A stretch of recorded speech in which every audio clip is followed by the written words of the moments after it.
Hello everyone, I welcome you all in my new video। तो इस video में I will discuss about ELSS mutual funds.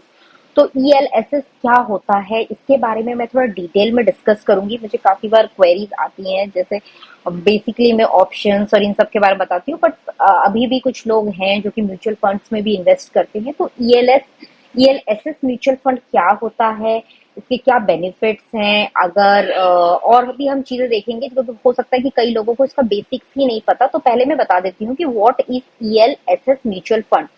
तो basically ये एक tax benefit fund बोल सकते हैं, ऑफर करती है, जिसपे एक मैंडेटरी लॉकिंग पीरियड इसका जो होता है वो 3 इयर्स का होता है। It comes with a mandatory locking period of 3 years.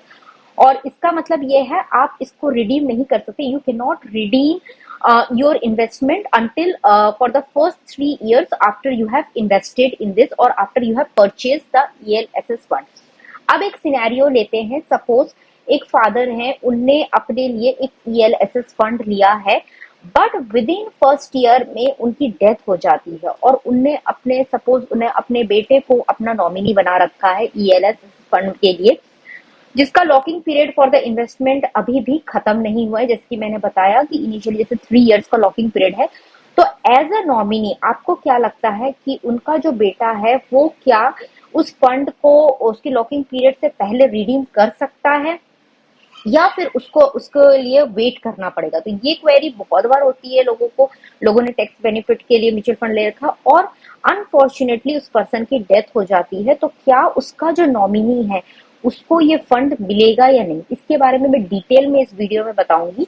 तो आप प्लीज इस वीडियो को लास्ट तक देखिए, तो आपको समझ में आएगा एग्जैक्टली इस फंड में बेनिफिट क्या है और एग्जैक्टली अगर जो कि मेन होल्डर है उनकी डेथ हो जाती है तो क्या उनके नॉमिनी को बिफोर द लॉकिंग पीरियड ये फंड वो विड्रॉ कर सकते हैं या नहीं। तो जो ELSS फंड है इसमें देखिए इनिशियली तो 3 इयर्स होता है, बट इसमें एक चीज होती है कि कुछ रूल्स है जो कि रिकॉग्नाइज करते हैं अनफॉर्सिन सर्कमस्टांसेस। अनफॉर्सिन सर्कमस्टांसेस का मतलब है जो कि कोई भी अनफॉर्चुनेटली इवेंट हो सकता है, जैसे कि इन केस ऑफ डेथ।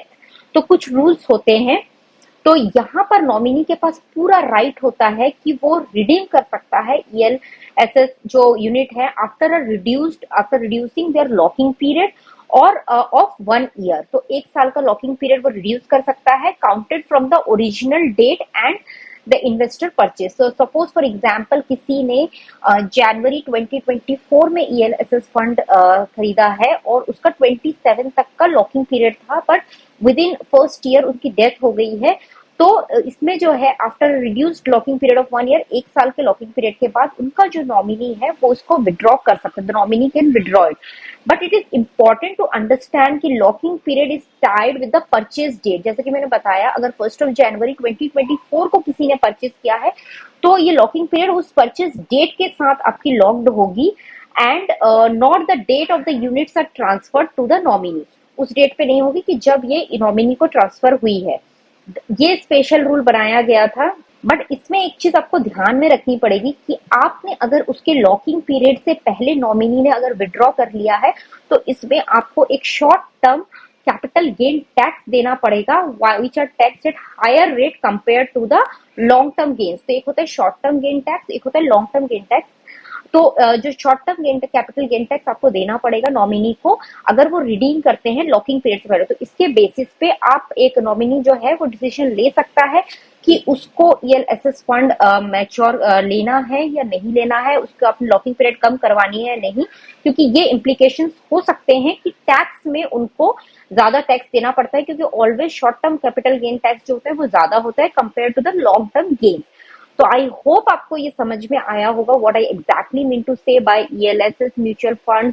इसके बेनिफिट्स क्या होते हैं, जैसे कि ये मैंने बता दिया, इसके ये टैक्स बेनिफिट्स यही होते हैं। ये टैक्स बेनिफिट ऑफर करता है, 3 इयर्स लॉकिंग पीरियड के साथ आता है। In case of the investor passes away with in the first year, तो इसमें इसका जो नॉमिनी है उसके पास क्या अथॉरिटी होती है इस फंड को विड्रॉ करने में। अगर वो इसे विड्रॉ करते हैं तो उनको क्या टैक्स में इम्प्लीकेशंस आते हैं, वो सारी चीजें मैंने इस वीडियो में कवर की। अगर आपके कोई भी और क्वेरीज हैं तो please do comment in the comment box below and will happy to reply back to that. So thank you everyone and please do subscribe to the channel. So see you again in my next video.